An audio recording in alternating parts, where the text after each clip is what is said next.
नमस्कार प्यारे विद्यार्थियों, मैं आपके साथ डॉक्टर कांतराज पूनिया और ये अपना पॉलिटिकल पॉइंट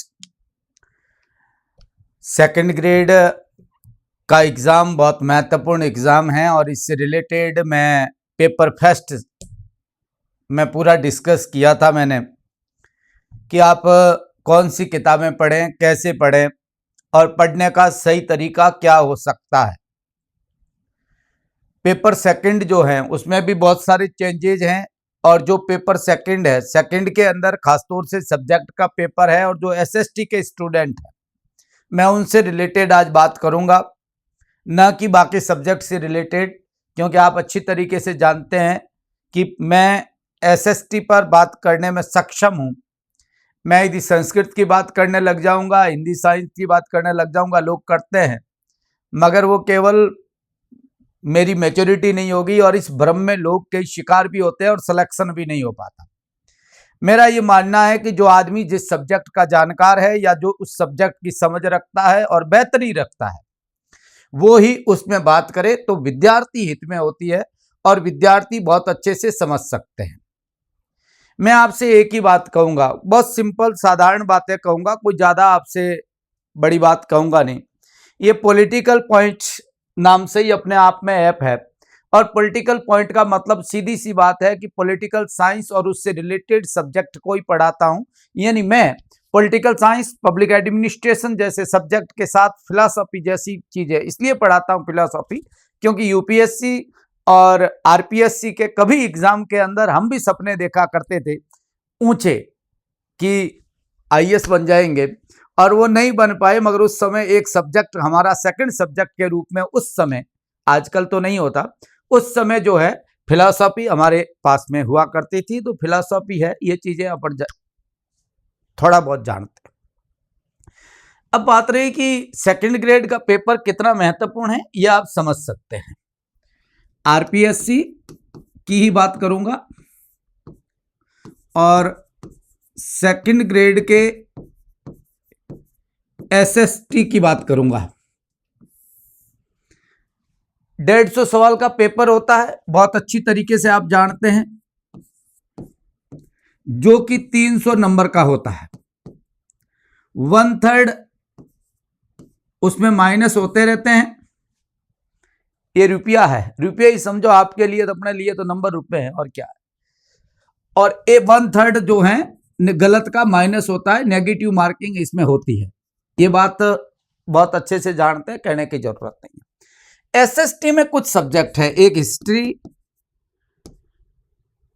ज्योग्राफी, इको और पोल साइंस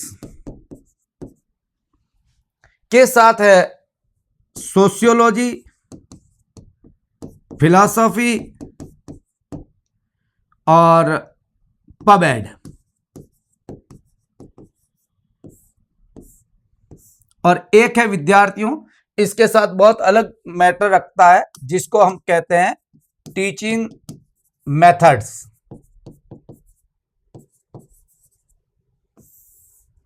ये एक अलग, यानी कुल 8 पार्ट है, सबकी वैल्यू बराबर बराबर है इन सब्जेक्ट की। ये थोड़ा सा हाइट ज्यादा रखता है टीचिंग मेथड का, 20 सवाल के आसपास, और 16-17 सवाल ये सब अपने अपने सब्जेक्ट है। जितने सवाल इस सब्जेक्ट से आते हैं उतने ही विद्यार्थियों इससे आते हैं, उतने इससे आते हैं, उतने इससे आते हैं। यानी ये 7 के 7 सब्जेक्ट बराबर वेटेज रखते हैं और इसमें से एक भी सब्जेक्ट किसी का यदि कमजोर है तो उसका सिलेक्शन नहीं होगा, उसे तैयारी छोड़ देनी चाहिए। अब आप कहेंगे साहब इतना सीधा कह देना तो बहुत हार्ड काम है, कईयों की इकोनॉमिक्स कमजोर है। यहां कमजोर जो रहेगा ना वो या तो यहां कमजोर रहता है सामान्य, तो वो ये सोचता है कि ये। दूसरा, आज के टाइम में सबसे बड़ा डर जो है ये पैदा कर रखा पॉलिटिकल साइंस ने, क्योंकि फर्स्ट पेपर के अंदर 100 में से 30 सवाल पॉलिटिकल साइंस के आते हैं। कहने की जरूरत नहीं, आप सब जानते हैं अच्छी तरीके से, 100 में से 30 सब्जेक्ट इस पॉलिटिकल साइंस के, और इसमें भी आप पॉलिटिकल साइंस का वेटेज बराबर है। और इसकी खास बात बता दूं, पॉलिटिकल साइंस का सिस्टर सब्जेक्ट है पब्लिक एडमिनिस्ट्रेशन। ये दोनों जो है इसको विद्यार्थियों सिस्टर सब्जेक्ट बोलते हैं। सिस्टर सब्जेक्ट का मतलब यह है पब्लिक एडमिनिस्ट्रेशन पॉलिटिकल साइंस से निकला हुआ सब्जेक्ट है। और इस पॉलिटिकल साइंस की मां है वो है फिलॉसफी। पॉलिटिकल साइंस फिलॉसफी के इथिक्स से निकला है, नीति शास्त्र से निकला है, और आपके नीति शास्त्र ही हैं सिलेबस में। तो यहां से ये और ये तीनों सब्जेक्ट एक दूसरे के रिश्ते में हैं। ये दादी है, ये मां है, ये बेटी है। सिंपल भाषा में कहने का मतलब यह है, ये एक दूसरे से बहुत गहरे से जुड़े हुए। दूसरा, सोसाइटी के अंदर भी कुछ चीजें हैं, आपने देखा है इस बार के पेपर के अंदर सोशियोलॉजी में, आप देख रहे हैं मेरे पास पढ़ा है, मैं सामने इसलिए रखता हूं कि कई चीजें मुझे साथ साथ में बात करना ज्यादा ठीक रहेगा। इसमें आपने देखा है तो कुछ चीजें इन्होंने जोड़ी है, जैसे वर्ण, आश्रम, धर्म, पुरुषार्थ, मैरिज, फैमिली, ये सब जो चीजें हैं, ये सोशियोलॉजी में जो पूरा पार्ट जोड़ा है, ये कभी फिलॉसफी का पार्ट था। पिछली बार आप देख रहे हैं तो फिलॉसफी में था, इस बार इसमें यह डाल दिया गया। पब्लिक एडमिनिस्ट्रेशन के अंदर भी आपने देखा है विद्यार्थियों, तो ऐसा सब्जेक्ट डाल दिए गए जिसमें खासतौर से राजस्थान की पॉलिटी जो है बहुत महत्वपूर्ण डाल दी गई, और वो फर्स्ट पेपर में भी है। राइट टू इन्फो, और क्लियर है इसमें, देखिए जो जितना पढ़ना है उतना ही पढ़ना है, ज्यादा पढ़ना है नहीं इसमें। और मैं एक बात आपसे इस मैटर में कहूंगा, सिलेबस को एक बार नहीं पूरा निकाल दीजिए। हिंदी का सिलेबस मैं सेंड कर रहा हूं, ग्रुप में डाल रहा हूं, टेलीग्राम चैनल पे डाल रहा हूं, मेरे political point by professor Punia, उस पर डाल रहा हूं, सब जगह। आप बढ़िया तरीके से सिलेबस को पढ़ें, एक बार नहीं 10 बार, दोनों पेपर साथ मिलाकर पढ़ें, अलग अलग नहीं पढ़ें। सिलेबस बड़ा दिख रहा है, इतना बड़ा नहीं है कि आप डरें। तैयारी की जा सकती है, अच्छी तरीके से की जा सकती है, बस बात यह है आपका पढ़ने का तरीका और मैनेजमेंट। इस एसएसटी की तैयारी मैनेजमेंट का है, मामला है, पूरा मैनेजमेंट का मामला है। जो बच्चा अच्छी तैयारी कर सकता है वही कर सकता है। दूसरा, एक बात बहुत बढ़िया मैं आपसे बताना चाहता हूं जो आपको ध्यान रखनी है, ये चारों सब्जेक्ट जो आप देख रहे हैं विद्यार्थी, ये चारों सब्जेक्ट में आपके त्रुटियां रहेगी। यानी कितनी भी तैयारी कर लीजिए आप, 16 में से सवाल आप 12 से ज्यादा नहीं कर पाएंगे। 11 12 12 11, और हो सकता है किसी में, जैसे यहां कर लोगे 13 तो यहां हो जाएगा 12, यहां हो जाएगा 13 तो यहां हो जाएगा 12, वो हो सकता 16 17 सवाल में से आप यही सवाल कर पाओगे। और ये 3 सब्जेक्ट ऐसे हैं, बहुत ध्यान रहे आपको, तो ये ऐसे सब्जेक्ट हैं कि इसमें आप पूरे में से पूरे कर सकते हैं, पूरे में से पूरे, यानी इसमें आप 17 सवाल कर सकते हैं, यह मेरी गारंटी है। एक भी सवाल गलत नहीं होगा इसमें, एक भी, और हो जाएगा। तो कोई ऐसा नहीं है कि कोई गारंटी है चीजों को। पब्लिक एड में मान लीजिए एक आध गलत, क्या फर्क पड़ जाएगा? यहां तो गलत की संभावना बहुत ज्यादा है, यहां गलत की कोई संभावना नहीं है। दूसरा, इनका सिलेबस इतना शॉर्ट है और इतना एक दूसरे के साथ जुड़ा हुआ है। पॉलिटिकल साइंस आप पढ़ोगे तो इस बार सिलेबस में पूरी पॉलिटिकल साइंस ही इन्होंने डाल दी। आपने देखा पूरा का पूरा अकाउंटेबिलिटी एंड कंट्रोल और एडमिनिस्ट्रेशन में कार्यपालिका, व्यवस्थापिका, न्यायपालिका का कंट्रोल कैसे होता है, बहुत महत्वपूर्ण और बढ़िया सब्जेक्ट। पॉलिटिकल साइंस जिसने पढ़ ली बढ़िया तरीके से, इनके पब्लिक एड ऐसे ही हो जाएगी। 70% ये हूबहू उतार रही है, 20% इसका ये उतार रही है, और ये सब्जेक्ट आपस में जुड़े हुए हैं। ये जो आप पढ़ोगे पॉलिटिकल फिलॉसफी, जो पॉलिटिकल फिलॉसफी पढ़ोगे वो फिलॉसफी आपकी यहां काम आएगी। स्वतंत्रता, समानता, न्याय की जो ट्रेडिशनल कॉन्सेप्ट है, इस बार आपने देखा है तो लिखा है विथ कंटेम्पररी, समकालीन के साथ, ध्यान रखना है। मैं ऐसे भी समकालीन पढ़ाता हूं। मुझे कई स्टूडेंट कह रहे थे सर आपके वीडियो बहुत बड़े बनाते हो आप, हमारे तो 3 घंटे में समानता पूरी हो जाती है, आप 12 घंटे पढ़ाते हो। भाई नहीं पढ़ाएं तो कंटेम्पररी आएगा नहीं। और सवाल पिछली बार भी जो आए थे अभी एग्जाम के अंदर, ये कंटेम्पररी आए थे, इससे पहले भी आए थे। और गलती यही थी स्टूडेंट के, पढ़ाने वाले क्या करते हैं, वो शुरू किया प्लेटो का न्याय, ये हो गया तो काम खत्म, अरिस्टोटल का न्याय खत्म हो गया। ऐसे थोड़ी होता, विद्यार्थी को लास्ट तक तो उसकी अवधारणाएं समझ भी नहीं पाता। तो मेरा एक बहुत सिंपल बात मैं कहना चाहता हूं, यहां बहुत आसान बात है, और ध्यान रखना सिलेबस के साथ इन 3 सब्जेक्ट को नजरअंदाज मत करना और अच्छे आदमी से पढ़ना। अच्छे आदमी से पढ़ना, कोई सिलेक्शन नहीं रोकेगा। जिसने ये 3 सब्जेक्ट तैयार कर दिए, मैं आपको बता दूं, वो पेपर में बंदा पार हो जाएगा। और लड़के ज्यादा ध्यान कहां दे रहे हैं, या तो ये लेके बैठ जाते हैं बहुत बड़ा दस्ता, इंडियन, वर्ल्ड ने, हिस्ट्री, सब इस बार डाल रखे हैं टॉपिक, वर्ल्ड को डाल रखा है, इन्होंने वर्ल्ड वार फर्स्ट और सेकंड का डाल रखा है। तो यहां ये बहुत बड़े लेके बैठ जाते हैं और फिर समेटा जाता नहीं है। और टॉपिक जो लिखा हुआ है, मैं आपको बता दूं, टॉपिक से बाहर नहीं पढ़ना है। आप कहेंगे सवाल बाहर आ जाता, छोड़िए, यदि 17 में से एक सवाल बाहर आ जाएगा, क्या फर्क पड़ जाएगा। ये चीजें आप कवर नहीं कर पाएंगे, क्योंकि लिमिट भी तो बांध के रखनी पड़ेगी ना आपको। और आपको अच्छे तरीके से पता है। जो एक बात मैं और कहना चाह रहा हूं, जो विद्यार्थी इस सब्जेक्ट में पीजी है, उसको मैं एक बात कहूं, और पॉलिटिकल साइंस वाले को खास तौर से, पॉलिटिकल साइंस की सभी अवधारणाएं इसमें है, पूरे सिद्धांत इसमें है। वेस्टर्न थिंकर और इंडियन थिंकर को छोड़कर पूरी की पूरी पॉलिटिकल साइंस जो है, पूरी की पूरी पॉलिटिकल साइंस फर्स्ट ग्रेड वाली सेम इसमें है। इसलिए फर्स्ट ग्रेड के साथ तैयारी करो, ना कि इसके साथ जोड़ के तैयारी करो। छोड़ो मत पॉलिटिकल साइंस की। ये देखो, एक बात मैं आपको क्लियर कहूं, कभी भी एक तरफा टारगेट बनाकर आप पढ़ोगे, काम नहीं होगा। हमें इसके साथ EMRC का भी ध्यान रखना पड़ेगा, SST में फॉर्म भर दीजिए, वहां भी ध्यान रखना है। हमें इसके साथ SI का एग्जाम की भी तैयारी करनी है, सिलेबस लगभग कवर हो रहा है, ठीक है। और फर्स्ट पेपर के साथ तो पूरा कवर हो रहा है, तो SI की भी तैयारी करो, हिंदी थोड़ी उधर ध्यान देके। दूसरा, आप हर चीज का एक, मैं बहुत स्टूडेंट को कहता हूं, कोई कहता है आपको कि केवल टारगेट बना लो पढ़ो, वो टाइम गया, वो वक्त गया। अब हमारे को सेफ्टी में खेलना पड़ेगा और हमें ध्यान रखना पड़ेगा। कोई लड़का 4th ग्रेड का एग्जाम दे रहा है और मुझे कोई कहते हैं साहब पॉलिटिकल साइंस का लेक्चर बढ़ने वाला आप लड़का जो है तैयारी करने वाला 4th ग्रेड, क्यों नहीं देना चाहिए। क्योंकि जरूरी है कि यदि एक बार आपकी नौकरी लग गई तो आप संतुष्ट, फिर आप भले ही तैयारी कितनी भी करिए, कोई प्रॉब्लम नहीं, बढ़िया अच्छे से तैयारी करिए। तो मैं आपसे एक बहुत सिंपल बात बताना चाह रहा हूं, जो मेरा मतलब कहने का जो बहुत जरूरी बात है, इन 3 सब्जेक्ट को नजरअंदाज करना ही नहीं है, इसको बहुत बढ़िया पढ़ना है। और ये मैं पढ़ाऊंगा, अब तो नहीं पढ़ा पाऊंगा, पब्लिक एड दिसंबर में पढ़ा पाऊंगा, दिसंबर के आसपास, और ये मैं जनवरी फरवरी में पढ़ा पाऊंगा। पहले मेरे पास नहीं, 30 क्लास होगी, ज्यादा कोई क्लास नहीं होगी। और मैं गारंटी दावे किसे कह दूंगा आपको, ये चीजें फिलॉसफी की और पब्लिक एड की तो मेरी गारंटी है। सोशियोलॉजी मेरा इतना अच्छा नहीं, मगर पब्लिक एड और फिलॉसफी, क्योंकि पब्लिक एड तो हमें ऐसे ही पढ़नी पड़ती है और पॉलिटिकल साइंस पढ़ने वाले को पब्लिक एड पढ़नी पड़ेगी। तो इस पॉलिटिकल साइंस बहुत इंपॉर्टेंट पार्ट है, और ये इसके साथ जुड़ा हुआ है, इसके साथ जुड़ा हुआ है। और फर्स्ट पेपर में वेटेज क्या है कहने की जरूरत नहीं है। और अभी भी आपको अच्छी तरीके से पता है, यदि किसी को पछतावा हो रहा है तो पॉलिटिकल साइंस के कारण हो रहा है। और किन लोगों ने किससे पढ़ा, मैं कहना नहीं चाहता, जो दावे कर रहे थे, पढ़ा रहे थे 1000 लड़कों को लेकर, 2-2 लड़कों को लेकर, कितने सवाल है, ईमानदारी से कह दो। गुरु भक्ति में मत फंसो, अंधविश्वास मत करो। जिंदगी में अंधविश्वास किसी के प्रति करने की जरूरत नहीं है, चाहे कोई है, क्लियर कहिए साहब।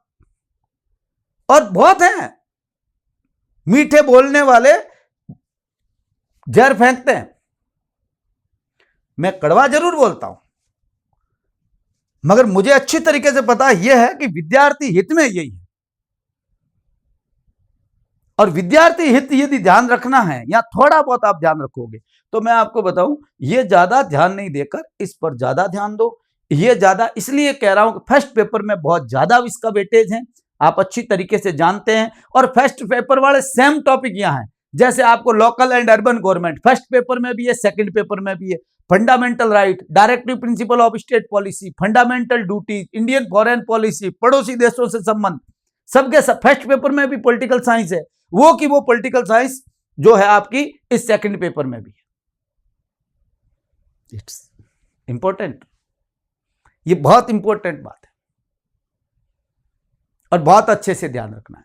अब मैं आज जो आपसे बात करना चाह रहा हूं वो पॉलिटिकल साइंस कैसे पढ़ी जाए, क्योंकि मैं अभी आज मेरा सोच यह है कि मैं पहले पॉलिटिकल साइंस का स्टार्ट करूं क्लासेज, और उसके बाद फर्स्ट पॉलिटिकल साइंस के बाद पब्लिक एड की बात मैंने कहा दिसंबर में, और ये जनवरी फरवरी में ये चीजें आएगी, पहले नहीं आएगी। यदि कोई इंतजार भी नहीं करें, क्योंकि मेरे पास स्कूल लेक्चर और असिस्टेंट प्रोफेसर का कोर्स चल रहा है और मुझे वो कंप्लीट कराना मेरी पहली प्राथमिकता है। और उसमें इंटरनेशनल पॉलिटिक्स बहुत बढ़िया तरीके से मुझे करानी है, क्योंकि उसमें फर्स्ट पेपर के अंदर बहुत जो पॉलिटिकल साइंस है उसमें बहुत बड़ा वेटेज है और करंट भी है, तो मुझे उस पर ध्यान देना है और कुछ कंटेम्प्रेरी चीजें भी पढ़ानी है। बहुत सारा स्कूल लेक्चर के सिलेबस में भी चेंज हुआ है, जैसा सेकंड ग्रेड में हुआ।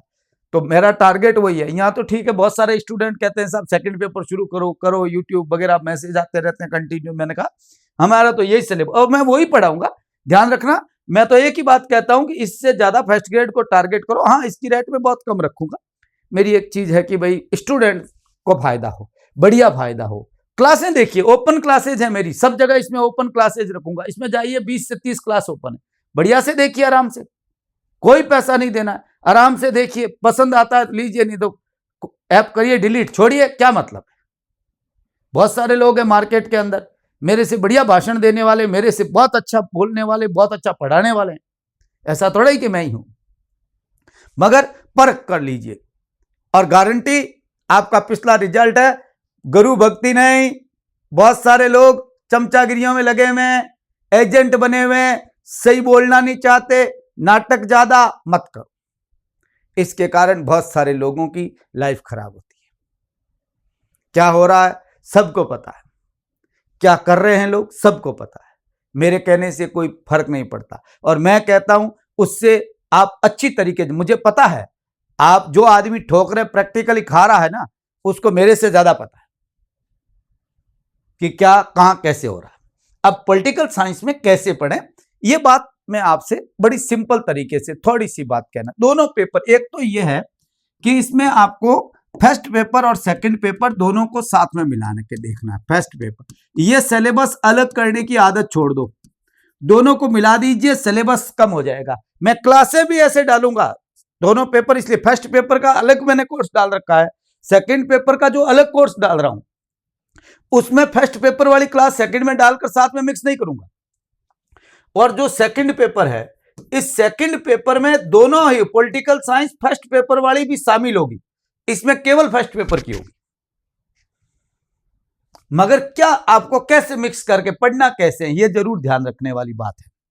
पहली बात, फर्स्ट पेपर के अंदर आपने देखा है विद्यार्थी, तो बहुत इंपॉर्टेंट बात यह थी कि स्टेट लेवल का पूरा लेजिस्लेचर है, एग्जीक्यूटिव है और जुडिशरी है, यानी हाई कोर्ट, विधानमंडल, क्लियर, जो विधानसभा की प्रक्रिया नियम, पूरी की विधानसभा की प्रक्रिया, और सरकार में मुख्यमंत्री, राज्यपाल सहित कैबिनेट, ये तो पूरी की पूरी वहां है। और ये के ये स्टेट गवर्नमेंट जो यहां है, ये स्टेट जो है, स्टेट में तीनों एग्जीक्यूटिव, लेजिस्लेचर, जुडिशरी, यहां पर भी वैसी की वैसी है। इसके साथ यहां दूसरी बात है कि सेकंड पेपर में यूनियन गवर्नमेंट भी है, यूनियन गवर्नमेंट भी है, अर्थात यूनियन गवर्नमेंट की एग्जीक्यूटिव, जुडिशरी एंड लेजिस्लेचर, यानी संसद, पार्लियामेंट जो लिखा हुआ है, न्यायपालिका और कार्यपालिका, ये तीनों के तीनों यहां भी है, तीनों के तीनों यहां पर भी है। तो स्टेट गवर्नमेंट, ये गवर्नमेंट, और इसके साथ विद्यार्थियों बहुत बड़ी बात, स्पेशल बात बताना चाहता हूं, local government and urban government, नगर पालिका और नगर परिषद, नगर निगम के साथ पंचायती राज व्यवस्था यहां भी है। राजस्थान के संदर्भ में, यानी पंचायती राज एक्ट 1994 एंड नगर पालिका अधिनियम 2009, ये दोनों ही आपको यहां पढ़ने हैं। मगर इसके साथ यहां भी उनका डेवलपमेंट पढ़ना है कि कैसे विकास हुआ, पंचायती राज की शुरुआत कैसे हुई, किस प्रकार की चोल काल में व्यवस्था थी, धीरे धीरे कैसे बदलती गई, ये यहां भी पढ़ना है। तो सेम सिलेबस है। यहां आपका कॉन्स्टिट्यूशनल डेवलपमेंट है, कॉन्स्टिट्यूशन नल डेवलपमेंट यहां है। पहले यहां पर 1919 1935 का अधिनियम था सेकंड पेपर में, अब यहां डेवलपमेंट में 1935 1773 से आपको शुरू करना पड़ेगा और 1919-35 के अधिनियम तक पढ़ना पड़ेगा, बहुत अच्छे से पढ़ना पड़ेगा। फंडामेंटल राइट आपको पढ़ना है, directive principle of state policy पढ़ना है, फंडामेंटल ड्यूटीज आपको पढ़नी है। ये आपके फर्स्ट पेपर में भी है, ये आपके सेकंड पेपर में भी है। कॉन्स्टिट्यूशनल असेंबली इसमें है, फर्स्ट पेपर में कॉन्स्टिट्यूशनल असेंबली है, संविधान सभा पूरी की पूरी इसमें है। तो इसमें एक नया टॉपिक आ गया, वो आ गया कॉन्स्टिट्यूशन अमेंडमेंट। इंपॉर्टेंट अमेंडमेंट उसमें लिखा है, मगर मैं इंपॉर्टेंट अमेंडमेंट आप तय नहीं कर पाओगे, ये मैं तय कर पाऊंगा कि इंपॉर्टेंट अमेंडमेंट कौन से हैं। ये बात अपने को बहुत अच्छी तरीके से यहां पढ़नी पड़ेगी। यहां इलेक्शन कमीशन है, तो यहां पर आपका पार्टी सिस्टम आ गया, पूरा पार्टी सिस्टम, इलेक्शन सिस्टम सब पढ़ना है। बहुत बढ़िया तरीके से ये चीजें पढ़नी है, एक एक चीज को पढ़ना है। फॉरेन पॉलिसी की मैं आपसे बात करूं तो फर्स्ट पेपर के अंदर फॉरेन पॉलिसी में इंडियन फॉरेन पॉलिसी के साथ में पड़ोसी देशों से आपके संबंध कैसे हैं,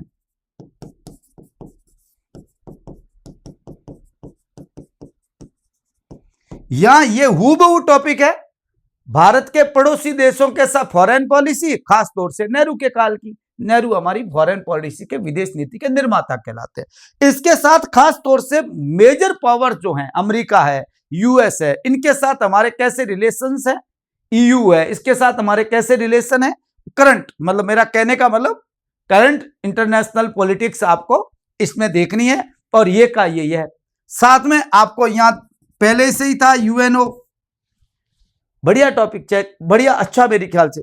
G7 और G20, developing countries and developed countries. BRICS, उभरता हुआ 10 देशों का समूह, बड़ा इंपॉर्टेंट। ब्रिक्स आपको बहुत बढ़िया तरीके से ब्रिक्स तैयार करनी पड़ेगी। और एक क्वाड, ये हाल ही का इंपॉर्टेंट एक ऑर्गेनाइजेशन, इकोनॉमिक बहुत महत्वपूर्ण ऑर्गेनाइजेशन क्वाड, ये आपका पूरा हो जाता है। दोनों को साथ मिलाकर देखना पड़ेगा। मेरा कहने का मतलब यह है, कॉन्स्टिट्यूशन डेवलपमेंट से पढ़ना शुरू करना है, ठीक है। कॉन्स्टिट्यूशन डेवलपमेंट के बाद असेंबली पढ़नी है, असेंबली के बाद में आपको क्लियर कट ध्यान है कि संघ सरकार पढ़नी है, संघ सरकार, फंडामेंटल राइट पढ़ने हैं, डायरेक्टिव प्रिंसिपल पढ़ने हैं, ड्यूटीज पढ़ने हैं, और उसके बाद यूनियन गवर्नमेंट पूरी पढ़नी है। स्टेट गवर्नमेंट पढ़ते समय केवल राजस्थान की बात को ध्यान में रखना है, स्पेशली राजस्थान, स्टेट गवर्नमेंट को राजस्थान की स्टेट गवर्नमेंट पढ़, मगर इसके साथ सेकंड पेपर में पढ़नी है, इसलिए वहां आर्टिकल भी कॉन्स्टिट्यूशन को ध्यान में रखते हुए बढ़िया तरीके से पढ़नी, ठीक है। स्टेट गवर्नमेंट, फिर लोकल गवर्नमेंट, लोकल गवर्नमेंट में आपको अर्बन गवर्नमेंट भी पढ़नी है, और विद्यार्थियों ग्रामीण स्वशासन, पंचायती राज और नगर पालिका दोनों पढ़नी है। यहां तक तो आपका सिलेबस कंटिन्यू आ रहा है इंडियन पॉलिटी का, जो मैंने पढ़ाया, और बहुत अच्छी तरीके से मैंने ये दोनों एक्ट बहुत बढ़िया तरीके से पढ़ाए हैं। ये 94 मैंने और 2009 का एक्ट, ध्यान रखना इन चीजों को, बहुत बढ़िया तरीके से इन चीजों को पढ़ना। फॉरेन पॉलिसी में इंडिया और पड़ोसी देशों के साथ अच्छे से, उसके बाद फॉरेन पॉलिसी पे आ जाओ, ये पढ़ना है। एक बात ध्यान रखना, इलेक्शन सिस्टम जब आप पढ़ रहे होते हैं तब बहुत अच्छे से ध्यान रखना, इलेक्शन कमीशन आप पढ़ोगे तो और भी, जैसे लोकायुक्त वगैरह, वो भी अपन स्टेट गवर्नमेंट में है तो अपन पढ़ेंगे, हमारा स्टेट फाइनेंस कमीशन वगैरह वो पढ़ेंगे, वो फर्स्ट पेपर के स्पेशल बात है जो है। मगर इलेक्शन कमीशन के साथ आप पार्टी सिस्टम है, चुनाव प्रक्रिया है, सुधार है, इन चीजों को बहुत अच्छी तरीके से आपको देखना पड़ेगा। कितनी नेशनल पार्टी है, स्टार्ट में कौन सी पार्टी थी, अब कौन सी है, ये बहुत अच्छी तरीके से पढ़ना है, कचरा नहीं करना है, और टॉपिक क्लियर कर दो और बहुत बढ़िया तरीके से बना लो कि हमारे को दोनों को इसके बाद ये, इसके बाद ये, इसके बाद ये पढ़ना, कोई प्रॉब्लम नहीं आती है। पूरा इंडियन कॉन्स्टिट्यूशन है जो आपको पढ़ना है इसमें, मेरा कहने का मतलब यह है।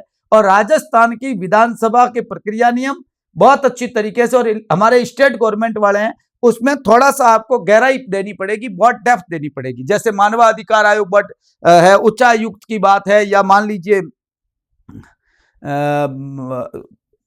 ये स्टेट फाइनेंस कमीशन है, ये बहुत अच्छी तरीके से, इलेक्शन कमीशन है, ये बहुत बढ़िया तरीके से करना पड़ेगा। और यदि आपने ये बढ़िया कर दिया तो कोई गलत सवाल होने की संभावना, मुझे बताइए, एक भी इस बार पेपर है, एक भी गलत सवाल है, विधानसभा प्रक्रिया नियम इस बार सेकंड पेपर से ठीक पहले मैंने 1 महीना 2-1.5 महीने पहले सेकंड पेपर से मैंने वीडियो डाले 3-4। मैंने कहा यार देख लेना, हर वीडियो से 2 सवाल आएंगे। मैंने कहा आप देख लीजिए, मैं ऐसे ही नहीं कहता। जो संसदीय समितियां हैं उसके अंदर मैंने बात की, 3 वीडियो डाले, आप देख लीजिए, हर वीडियो से 2-2 सवाल। क्यों? एक पढ़ाने वाले को ये पता ही नहीं कि सवाल कहां से आएंगे। लोग कहते हैं साहब ऐसे, तो अब तो भाई ट्रेंड है ऐसा, आपको आज के हिसाब से पढ़ना पड़ेगा। आज के हिसाब से नहीं पढ़ोगे तो आपका काम होगा नहीं, ये क्लियर बात है। बहुत अच्छी तरीके से आपको पढ़ना पड़ेगा इन चीजों को। दूसरा, एक बहुत स्पेशल बात मैं आपको बताना चाहता हूं, वो ये है कि थ्योरी, जो पॉलिटिकल साइंस पढ़ने वाले विद्यार्थी को बहुत, उनको लगता भी अलग है और लगता है कि कैसे पढ़े। पॉलिटिकल थ्योरी जो सेकंड पेपर है उसमें ये है आपके, क्लियर बात है। सेकंड पेपर में पॉलिटिकल जो थ्योरी है, इसमें एक बहुत बड़ा चेंज जो स्टूडेंट के दिमाग में आ रहा है, और बार बार मुझे ये वो विद्यार्थी कह रहे थे साहब इसमें पूछ लिया समकालीन परिप्रेक्ष्य में पढ़ाइए, ये लिख दिया, traditional and modern and contemporary perspective of political science, ये कह दिया। देखो पहले तो मैं आपको समझाता हूं कि राजनीतिक सिद्धांत में परंपरागत दृष्टिकोण और आधुनिक दृष्टिकोण, संस्थागत दृष्टिकोण और व्यवहारिक दृष्टिकोण की बात अपन वैज्ञानिक दृष्टिकोण जिसको बोलते हैं, ये बात करते ही है। इसके बाद आती है शब्द आया है समकालीन। अब ये क्या है कि कुछ लोग ऐसे हो गए हैं, इसको लेक्चर में भी लिख दिया और यहां भी लिखा हुआ, ऐसे हो गए जो लड़कों कहते हैं अरे ऐसा नहीं है, इस बार बहुत कुछ अलग हो गया है, बहुत कुछ अलग करना होगा, कंटेम्परेरी कोई पढ़ाता ही नहीं है, हम ये कर लेंगे। अरे भाई उनसे ये पूछिए, ईमानदारी से बता तेरे को थोड़ी बहुत कि कंटेम्परेरी क्या होती है, कंटेम्परेरी है क्या, ये बताइए आप। तो लोग कहते क्यों, पॉलिटिकल थियरी में तो लड़कों को ये पता नहीं थियरी कहां से स्टार्ट हुई है भाई, क्लियर, वहां भी उनके मिस्टेक्स है। तो सवाल यह है कि कंटेम्परेरी को वो कैसे तय करें। मैं आपको बहुत स्पेशल बात बता दूं, जो आधुनिक दृष्टिकोण के बाद में उदारवादी सिंपल सी चीज देखें तो जो सकारात्मकतावाद है, जो नव उदारवाद के कॉन्सेप्ट को आप कहते हैं, तार्किक प्रत्यक्षवाद जिसको आप कहते हैं, ऐसे समाजशास्त्र में हम पढ़ाते हैं प्रत्यक्षवाद कामटे का, है ना, वही यहां जो तार्किक प्रत्यक्षवाद है, जो व्यवहारवाद है, जो उत्तर व्यवहारवाद है, मैं आपको बता दूं वही समकालीन थियरी है। और ये मैंने आधुनिक दृष्टिकोण में बहुत अच्छी तरीके से ये पढ़ाया है, बहुत अच्छी तरीके से पढ़ाया है। ग्रुप थियरी है, ग्रुप थियरी क्या लड़कों को पता ही नहीं, व्यवहारवाद पढ़ा देते हैं, ग्रुप थियरी नहीं पढ़ाते, तो उनको पढ़ाए समझाए कैसे समझ में आएगा ग्रुप थियरी के बिना व्यवहारवाद होता क्या। तो ये चीजें जो है बेडले वालास की जो थियरी है, ग्रुप थियरी, ट्रूमैन वगैरह, वो बात आगे अपन करेंगे, जब पढ़ाएंगे तब यहाँ बात करेंगे, तो आपको पता है बहुत चीजें ऊपर जाएगी। तो समकालीन का मतलब यह है व्यवहारवाद, उत्तर व्यवहारवाद, तार्किक प्रत्यक्षवाद, सकारात्मकतावाद जो है वो आती है समकालीन सिद्धांतों की बात है ना, वो मैंने उत्तर साथ में बहुत अच्छे से पढ़ाया, कोई प्रॉब्लम नहीं है। और मैं ये चाहता हूं इसमें केवल इस पढ़ाने से कुछ नहीं होता, पेपर के हिसाब से, आज के हिसाब से लड़कों को खुद पेपर बनाकर गूगल सर्च करके ये टेस्ट सीरीज के लफड़ों में मत फंसना। एक भी सवाल नहीं आया है और न आएगा, मेरा वादा है, आ जाए तो मुझे कह देना, पढ़ाना छोड़ दूंगा। किसी टेस्ट सीरीज से एक सवाल आ जाए, मेरा विश्वास देखिए आप, नहीं आएगा। और आया है तो बता दे, कमेंट कर लेना नीचे कि सर आए हैं, मैं वीडियो डिलीट कर दूंगा। और क्या कर सकता है बंदा, क्यों लफड़ों में फंसते। प्रैक्टिस करना, हर चीज के लिए प्रैक्टिस। इसका मतलब आप 3-4 बार फेल होकर फिर पास होना चाहते हैं, कोई प्रैक्टिस की जरूरत नहीं है। डायरेक्ट पहली बार में जिसका सिलेक्शन होता है वो आसानी से होता है, और फिर पहली बार में नहीं होता तो बाद में आदमी बहुत थपेड़े खाता है, क्योंकि उसका कॉन्फिडेंस गिर जाता है, विश्वास जो है ना उसका कम हो जाता है। दूसरा, इसमें एक बहुत इंपॉर्टेंट कॉन्सेप्ट है थियरी के, ये तो है बड़ी सिंपल, बहुत सिंपल थियरी है, कोई आपको टेंशन लेने, एक बार सुन लीजिए और शॉर्ट नोट्स बना लीजिए, खुद हिसाब से आपका काम हो जाएगा। टेंशन की मतलब नहीं है, यहां ज्यादा लोड मत लीजिए। आप बहुत अच्छी तरीके से जानते हैं, मैंने आपसे कहा है जो सेकंड ग्रेड की तैयारी कर रहा है उसको ज्यादा यहाँ लोड लेने की जरूरत नहीं है। फर्स्ट ग्रेड वाले को तो यहाँ पढ़ना पड़ेगा, बढ़िया तरीके से एक एक चीज को डेप्थली पढ़ना पड़ेगा और रिवीजन बार बार, और इसमें आपको रिवीजन करना पड़ेगा। ज्यादा लंबा चौड़ा करोगे तो रिवीजन होगा नहीं आपका। दूसरा, इसमें आपके जो अवधारणाएं हैं, कॉन्सेप्ट है, इन कॉन्सेप्ट में भी एक बात उन्होंने जोड़ दी, समकालीन। ऐसे ये सवाल आज तक भी जो पूछे गए वो समकालीन से ही पूछे गए, इसमें कोई शक नहीं है, मगर अब इसमें एक नई जोड़ दी। इसमें एक है अधिकार। मैं बहुत अच्छी तरीके से बेटा आपको ये कुछ भ्रम दूर करना चाहता हूं, जो विद्यार्थी लेकर बैठे रहते हैं और वो सोचते हैं कि कोई बता ही नहीं रहा, और कई के वीडियो बनाते हैं, मुझे दया आती है उन पर कि तुम लोग यार धंधा करना है तो, और बहुत धंधे हैं यार, बहुत धंधे हैं, दुकान खोल दीजिए, चित्तौड़, MP, छत्तीसगढ़, उधर से कुछ करिए, कौन मना कर रहा है आपको? है? ये काम करते हो तो कम से कम इसमें तो आपको नॉलेज नहीं है तो क्यों बेमतलब का हाथ डालते? मतलब ही नहीं। फिर लड़कों को कहते हो इस बार RPSC की गलती हो गई। हर जगह RPSC किसी संस्था पर दोष देकर आप अपने ऊपर हल्का कर सकते हो, हल्का कर सकते हैं। अपने घर में कोई दुख होता है तो पड़ोसी के घर के दुख को किसी और के दुख की तुलना करते हैं कि देखो मटपिंड मत एड़ी बीती, हमने इतनी बीती, तो अपन हल्का हो सकते हैं, मगर इससे हमारा दुख खत्म नहीं होता है। हमें ध्यान रखना पड़ेगा। और सेकंड ग्रेड के पेपर, मैं कहता हूं कि ऐसे पेपर, स्टैंडर्ड पेपर, मैं सपोर्टिव इस चीज का, फर्स्ट ग्रेड वाले पेपर में लेंथ ही बहुत बना दिया उन्होंने। सबसे बड़ी आलोचना उसकी ये है कि आपने 65 पेज का बना लिया, पढ़ेगा कैसे बच्चा? मगर यहां ऐसा कुछ नहीं था, जिसने पढ़ा उसने किया, जिसने नहीं पढ़ा उसने नहीं किया, ये बात ठीक है। और उसमें आपको पता है कि कितने नंबर लाने वाले का सिलेक्शन हो रहा है, तो आपको किस सब्जेक्ट को टारगेट करना चाहिए, ये आप अपने दिमाग में आइडिया बना लीजिए। एक तो अधिकार है विद्यार्थियों, एक स्वतंत्रता है, एक समानता है और एक न्याय है। ये 4 कॉन्सेप्ट हैं और चारों बहुत बढ़िया तरीके से कर लोगे तो एक एक सवाल इस कॉन्सेप्ट से आता है, जिसमें कोई शक नहीं, एक एक सवाल आता है बहुत बढ़िया तरीके। दूसरा, इसमें एक अवधारणा और है, राज्य। अब राज्य जब पढ़ो तब आप बहुत अच्छी तरीके से पढ़ना है, और मैंने बहुत अच्छी तरीके से 8-10 क्लास पढ़ाई है। उदारवादी क्या मानते हैं, समाजवादी क्या मानते हैं, समुदायवादी क्या मानते हैं, अराजकतावादी क्या मानते हैं, दार्शनिक अराजकतावादी कैसे मानते हैं, ये सब चीजें आपको बहुत अच्छे से ध्यान रखनी पड़ेगी थॉट्स पे। बहुत सिंपल सिंपल चीजें।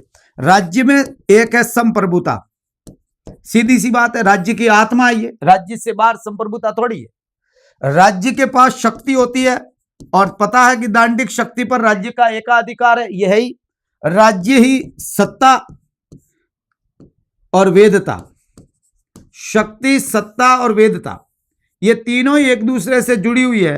क्लियर, आप अच्छी तरीके से जानते हैं कि वेदता युक्त शक्ति ही सत्ता है।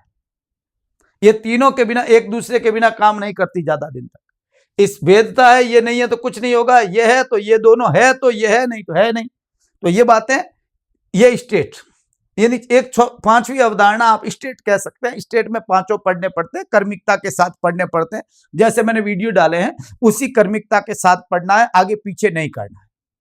अब यहाँ एक लफड़ा है, वो ये है कि साहब हमें तो ये बताओ, ये अब जो समकालीन शब्द जोड़ा है, इससे बहुत ज्यादा टेंशन होने लगे। मैं आपको बड़ा अच्छे से बता देता हूं। न्याय में समकालीन क्या है?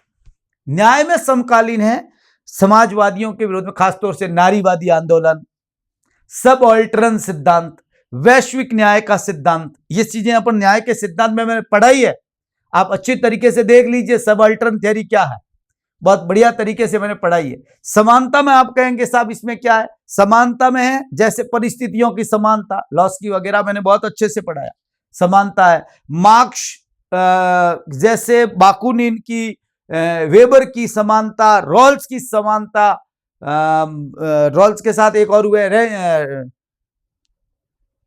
रॉल्स के साथ आप देखेंगे तो जैसे मेरिटोक्रेसी, आज के युग की मेरिटोक्रेसी भी, तो ये इसमें समकालीन सिद्धांत कहलाते हैं। अधिकार के अंदर जैसे चयन सिद्धांत है, हित सिद्धांत है, मानवाधिकार है, ह्यूमन राइट्स मैंने पढ़ाए हैं, ऐसी बात नहीं है, बहुत अच्छे से पढ़ाता हूं मैं अधिकारों में, समकालीन तक लेके जाता हूं तब काम करता है।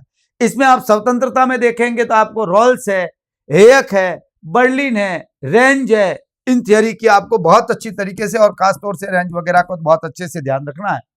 तो ये जो कॉन्सेप्ट है इसको, और इसमें एक बात मैं आपसे बता दूं, कुछ चीजें मैं इसमें ये ध्यान रख के करूंगा, अपडेट करूंगा, ताकि वो विद्यार्थी को ये लगे कि ये सिंपल है, और नोट्स के साथ करूंगा ताकि विद्यार्थी पढ़ भी सके, और ज्यादा इसमें आपको डेप्थ में देखने की जरूरत नहीं है। इसका यदि बढ़िया तरीके से आप देख लोगे तो एक एक सवाल यहाँ हो जाता है, 2 सवाल यहाँ हो जाते हैं, 1-2 सवाल, इतने ही सवाल यहाँ थ्योरी से बढ़ते हैं, 7 सवाल। ठीक है, ये सवाल आपका बढ़िया तरीके से हो सकते हैं। इसमें ध्यान रखना है 7 के 7 सही नहीं होते। हाँ, यहाँ ज्यादा ध्यान दोगे तो बाकी 8 सब्जेक्ट, यहाँ जो लोग स्कूल लेक्चर में भी यही है, स्कूल लेक्चर में ये हूबहू कॉन्सेप्ट है पूरे के पूरे, एक भी नया कॉन्सेप्ट नहीं है। तो यहाँ भी आपने इस कॉन्सेप्ट को दे रखा है, तो फिर तो आपको पढ़ना ही है ना, मेरे ख्याल से यही है। हाँ, यही कॉन्सेप्ट है ना, विथ कंटेम्पररी ट्रेंड्स। तो ये बहुत बढ़िया तरीके से आपको करना है। अब एक बात सब ध्यान क्या रखना है, कुछ बातें जो बहुत अच्छी तरीके से ध्यान रखनी है। एक तो फर्स्ट पेपर और सेकंड पेपर थियरी को छोड़कर देख ले, तो मिलाकर ही पढ़ना है, अलग करके नहीं पढ़ना है। बहुत अच्छी तरीके से ध्यान रखना, सिलेबस को अपनी कॉपी के पहले पेज पर हाथ से लिखो, ज्यादा से ज्यादा लिखो, जितना लिखोगे उतना काम आएगा। तो फर्स्ट प्लस सेकंड पेपर को मिलाकर पढ़ना है, ये पहली शर्त है। और हल्के हो जाओगे, सिलेबस आपका कम लगेगा और अच्छे से पढ़ पाओगे, तारतम्यता रहेगी। स्टेट वाले में राजस्थान अच्छी स्पेशल ध्यान रखना है, और यूनियन में आपको कॉन्स्टिट्यूशन को बढ़िया ध्यान रखना है, इंडियन कॉन्स्टिट्यूशन। सिलेबस बड़ा नहीं है, मैनेजमेंट आपका बढ़िया नहीं हुआ तो काम करेगा नहीं। मैं बहुत अच्छी तरीके से आपको बता दूं, बहुत बढ़िया मैनेज करना है आपको, नहीं हुआ तो काम होगा नहीं। यदि किसी ने पीजी कर रखा है, मैं सलाह देना चाहता हूं, मानना नहीं मानना आपकी मर्जी है, तो विद्यार्थियों मैं उसे कहूंगा पोस्ट ग्रेजुएट या जिसको एमए आप बोलते हैं कर रखी है, तो मैं आपको कहता हूं कि लेक्चर का एग्जाम आपको साथ में देना है अच्छे। और 100% मैं बता दूं, सेकंड ग्रेड एसएसटी से लेक्चर बनना 100 गुना आसान है। पेपर देख के डरो मत, कचरा झड़ता है इससे, तैयारी करने वाले तैयारी करते हैं, कोई फर्क नहीं पड़ता, कई बार ऐसा हो जाता है। दूसरा, एक बात कहूंगा कि एक तरफा मत चलो, एक तरफा यानी वन वे जो है ये आपके लिए बढ़िया नहीं है। साथ में तैयारी रखो, लेक्चर की तैयारी, सिलेबस जुड़ता, सीधी सी बात है, लेक्चर की तैयारी कर रहे हो तो फिर उधर टारगेट करिए, नहीं तो आप उधर नहीं कर रहे हैं तो ऐसा ही है। या जो हमारे ये जो एकलव्य मॉडल रेजिडेंसी स्कूल्स की भर्ती आ रखी है, उसकी तैयारी कर रहे हो तो वो करो, है ना। दिल्ली अधीनस्थ बहुत बढ़िया है, उत्तराखंड, छत्तीसगढ़, फॉर्म भरते रहो, नो प्रॉब्लम, हो जाएगा। हिंदी भाषी राज्यों के अंदर आपका सिलेक्शन बड़ा आसानी से हो जाएगा, कोई प्रॉब्लम नहीं। पब्लिक एड, सोशियोलॉजी और फिलॉसफी, पब्लिक एड, सोशियोलॉजी और फिलॉसफी सबसे महत्वपूर्ण है। इस पर बाकी सब्जेक्ट से ज्यादा टारगेट करो, क्योंकि वो एक सब्जेक्ट तैयार करोगे उतने में ये तीनों सब्जेक्ट तैयार हो जाएंगे। टीचिंग मेथोडोलॉजी अच्छे आदमी से पढ़ना, ढंग से पढ़ाता उससे पढ़ना, मैं आपको क्लियर कहता हूं। टीचिंग मेथोडोलॉजी के साथ जो साइकोलॉजी है फर्स्ट पेपर की, एजुकेशन साइकोलॉजी, बहुत अच्छे आदमी से पढ़ना, बढ़िया आदमी से पढ़ना। मैंने फर्स्ट पेपर में नाम बहुत अच्छे से कहा है, किताबें भी बताई है। यहां मैं इसलिए ये सजेस्ट नहीं करता दूसरे सब्जेक्ट की किताबें, क्योंकि वो, और दूसरा किताबों से आपको लाओ तो सेलेक्टिव। और मैं आपको एक बात कह दूं, थोड़ी सी 9th 10th की जो एनसीईआरटी की किताबें हैं उसमें आपके सभी टॉपिक ये है, इकोनॉमिक्स के, ज्योग्राफी के, हिस्ट्री के। जैसे 10th की आप किताब देखोगे 4 किताब है, इकोनॉमिक्स की, ज्योग्राफी की, पॉलिटिकल साइंस की, हिस्ट्री की, उसमें टॉपिक हैं 2-2, 3-3, 4-4 टॉपिक दे रखे हैं। तो उन टॉपिक को आप ले लो और उसको बहुत अच्छे तरीके से तैयार करो। किताबों से तैयार करना, कोई पासबुक मत लाना, कभी सिलेक्शन, पासबुकों में पेपर होने के बाद सवाल आ जाते हैं, पेपर होने से पहले पासबुकों से सवाल नहीं आते और आपको अच्छी तरीके से पता है। अब देखा है आप, कई लोगों ने कहा इसकी किताब ले लो, उसकी किताब ले लो, पॉलिटिकल राजस्थान में उसकी ले लो, आए सवाल एक भी? ईमानदारी से बता दीजिए, ईमानदारी से बता दीजिए, आए एक भी नहीं। और आ गया कोई रिटर्न में, मान लीजिए कह दिया मुख्यमंत्रियों के कर्मी मुख्य सचिव को सही क्रम में करिए, तो वो तो क्या है, पूरा का पूरा उसने भी गूगल से उतार रखा है, वो आप कैसे कर लोगे? और रट भी नहीं सकते, सीधी सी बात है, ऐसे सवाल सही होते नहीं, कर नहीं सकते अपन ऐसा, कितनी भी मेहनत कर ले। तो 9th 10th 12th की जो खासतौर से किताबें हैं इससे रिलेटेड और हिस्ट्री पॉलिटी, वो भी थोड़ी सी आप देख लीजिए, बढ़िया किताबें हैं वो। उसमें सभी पूरी नहीं पढ़नी है, पढ़ नहीं पाओगे, बहुत सारा इतना हो जाएगी, नहीं पढ़ पाओगे। टॉपिक जो टॉपिक है, और आज तो आपको अच्छी तरीके से पता है, गूगल से सर्च करके प्रिंट निकाल दो, 2-2 पेज निकल, 4 से 5 10-10 पेज की कॉपी, इक्वलिटी पूरी निकल जाएगी, बस। और क्या जरूरत है?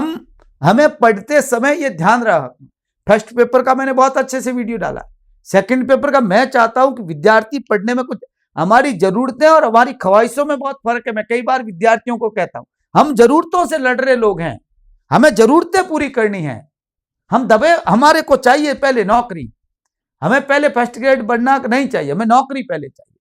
सेल्फ नोट्स बनाओ, मैं आपसे कह रहा हूं, सेल्फ, खुद नोट्स बनाओ, किसी दूसरे के नोट्स पढ़ने से कुछ नहीं होगा। मटेरियल आपके पास इफेक्टिव होना चाहिए, किताब होनी चाहिए और बहुत बढ़िया मटेरियल होना चाहिए जो विथ एविडेंस आप कहीं भी प्रूफ में काम ले सकते हैं, ऐसा होना चाहिए। कई लोग पढ़ाते हैं फिर पूछते हैं ये क्या हुआ, कहां से लिया आपने? कोई बात नहीं, ये तो इसकी गलती है, नहीं आरपीएससी की गलती है, नहीं पेपर बनाने वाले गलती है, नहीं ये मेरी उसकी गलती थी, मतलब नहीं है। तुम्हारी ये गलती किसी की जान ले, ये गलती नहीं होती, ये नादानियां पढ़ाने वाले कभी नहीं करें, मेरा ये मानना है। हाँ, जो पढ़े बेटर टीचर से पढ़े, आपको लगता है कि वास्तव में इसके पढ़ाए हुआ काम करे, और जिस पर विश्वास कर ले फिर वही पढ़े। मटेरियल सेलेक्टिव, पासबुक के नहीं, और खुद नोट्स बनाना, और पढ़ाई उतने नोट्स बनाने हैं कि उसका रिवीजन कर सके अपन बाद में, एक नहीं 3-3 4-4 बार। हमारी इस थियोरी में तो रिवीजन आपको करना ही पड़ेगा 4-5 बार। और आप यदि कचरा एकत्रित नहीं करेंगे ना, ये टेस्ट सीरीज है वगैरह, पासबुक है नहीं लाओगे, तो आपके पास में पढ़ने का बहुत अच्छा मौका मिल जाएगा। इन चीजों को आप 2-2 3-3 बार पढ़ लोगे और सिलेक्शन हो जाएगा। गलतियां दोहराओ मत, गलतियों से सुधार करो, और आपको अच्छे तरीके से पता लोगों कहां गलती हुई, आपको अवलोकन खुद कर लीजिए। बड़ी बड़ी बातें करने वाले लोगों के पेपर से कितने सवाल आए, कहने की जरूरत नहीं है। मैं उनकी किसी से नाम नहीं लेता, मैं तो मेरा भी कहता हूं कि जांच परख के लो, कोई मेरे कहने से कुछ भी नहीं।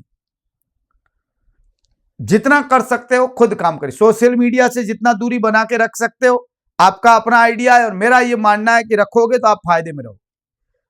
कुछ नहीं मिलता सोशल मीडिया से, कुछ भी नहीं। बस ठीक है, 1-2 आप सेलेक्ट कर रखा है, उसका कोई इंफॉर्मेशन है, देख लीजिए, बात खत्म। इससे ज्यादा उस पर आपको कुछ भी देखने की जरूरत नहीं है, टाइम बहुत खराब होता है। इसलिए मेरा ये मानना है कि बहुत बढ़िया तरीके से इन चीजों को मैनेज करके पढ़िए, और विद्यार्थियों सब सब्जेक्ट का बहुत अच्छे से ध्यान रखना है, कोई बड़ा नहीं है, कोई छोटा नहीं है, ठीक है। और ये 3 सब्जेक्ट मैंने आपसे कही है, ये आपने बढ़िया कर लिए तो मेरी गारंटी है सिलेक्शन हो जाएगा। और अभी आपको पता है, पेपर देख लीजिए, बराबर सवाल आते हैं, बराबर, इसको कहने की जरूरत है नहीं, बार बार कहने से कोई फायदा होना नहीं है। तो मेरी ख्याल से आप अच्छा करेंगे, और सीधी सी बात है, सब अच्छी तरीके से जानते हैं, ना हम सफर से निकलेगा, ना हम नसी से निकलेगा, हमारे पैर का कांटा हम ही से निकलेगा। ए वतन की रेत मुझे एड़िया रगड़ने दे, मुझे यकीन है पानी यहीं से निकलेगा। यदि आप खुद मेहनत करेंगे, निराश होने की जरूरत नहीं है। पेपर हो गया, उसके बाद भूल जाइए पैक। मुझे पता है बहुत बहुत हार्ड होता है, सब कहना आसान काम है, बीत गई सो भूल क्या जाता है, आदमी गांठें बांध कर रखता है दुश्मन बद, ऐसा लगता है कि ये गलत हुआ है। मगर फिर भी विद्यार्थी के लिए जरूरी है कि वो अपने आप को संभाले और फिर लगे, मगर लगे तो वापस उसी रास्ते पर नहीं जाए जहां से वो गलतियां करके लौटा हुआ है, कम से कम।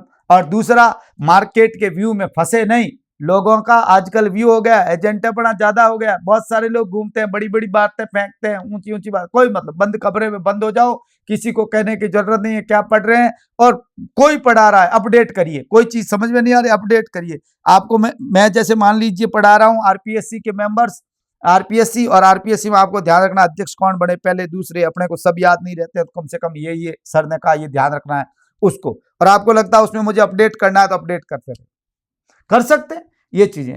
और कोई चीज आपको लगती है कि यहाँ मुझे इस आंकड़े को वेरीफाइड करना है, आप वेरीफाइड करिए, मगर ध्यान रखें वेरीफाइड करने के लिए विकिपीडिया की ज्यादा जरूरत नहीं है, और उसी साइट से करें जिस साइट से वो मैटर है, क्योंकि आपको बता दूं सवाल साइट से उठेंगे, ये बहुत सिंपल बात मैं बताना चाहता हूं। जितने भी सवाल उठेंगे साइट से उठेंगे, उसी साइट से उठेंगे जहां से जो आरपीएससी की साइट से सवाल उठेगा आरपीएससी का, ये मैं आपको पक्का कहता हूं, नहीं निकलेगा उससे बाहर, नहीं निकलेगा, मेरी गारंटी नहीं निकलेगा।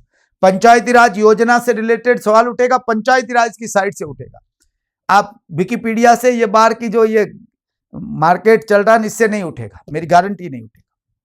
और आपको वेरीफाई करना है, इस पेपर में एक एक पेपर देख लीजिए पेपर कहां से उठा, क्योंकि सीधी सी बात है ऑब्जेक्शन लगता है, उसको सामने वाले से जवाब देने पड़ते हैं, इसलिए सवाल वहीं से उठते हैं जो गवर्नमेंटल एविडेंस बनते हैं उसी से। बहुत बहुत धन्यवाद विद्यार्थियों, मैंने टाइम ज्यादा लिया होगा, थैंक यू।